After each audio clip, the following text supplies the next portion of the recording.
Hey guys, this is Chassey Blue here with answers to your questions from the 100 subscriber video. So let's get right into it. Robbie Rotten has asked two questions. First one, what got you interested in Vigilante? Well, the best way I can really put this is I was around 6 years old when I first played the game, and it was just so different compared to all the other games in the 90s when they had cars in them, they were just racing games really, and a lot of them were really rare to have damage in them. So this really caught my eye. The box art, for one, just dragged me right to it. And what I really liked about it was also the characters and the car design. They were really memorable. Still, even today, I could always remember what they looked like. I just never really forget. And then really from there, it just sort of spiraled. And I was trying so hard when I was a kid to find the game and buy it to own it, but I just could never find it anywhere, believe it or not.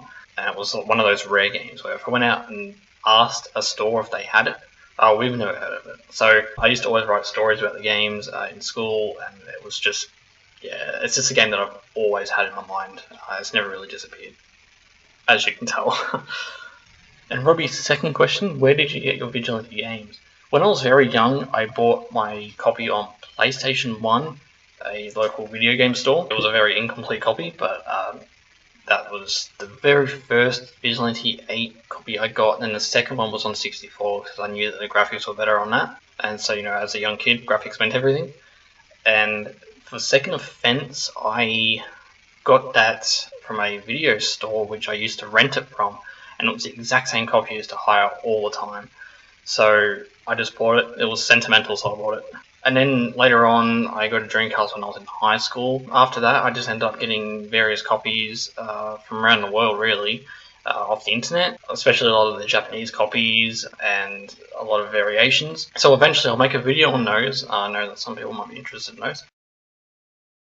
ProKing54 has asked three questions. The first one is, will I ever have a chance to record a gameplay with you? He's asking about netplay.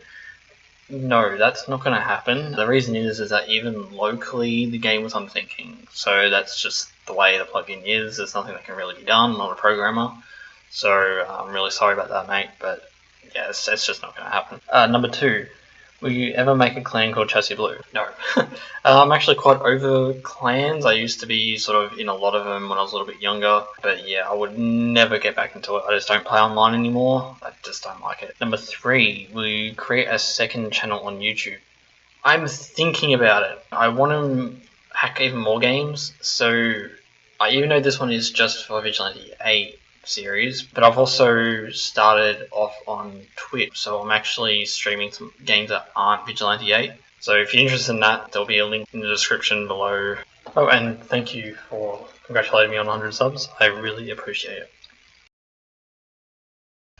Sonic23 asks, is your channel going to be just Vigilante 8 series? Yes, it is.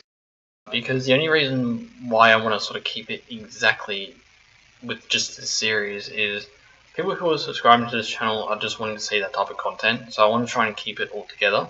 And if I ever in the future want to hack another game, I'll just create another channel and sort of make them partner channels. I think that would be a little bit more fair, to say the least. But if you want to also see some other stuff that I produce, you can see that on my Twitch channel.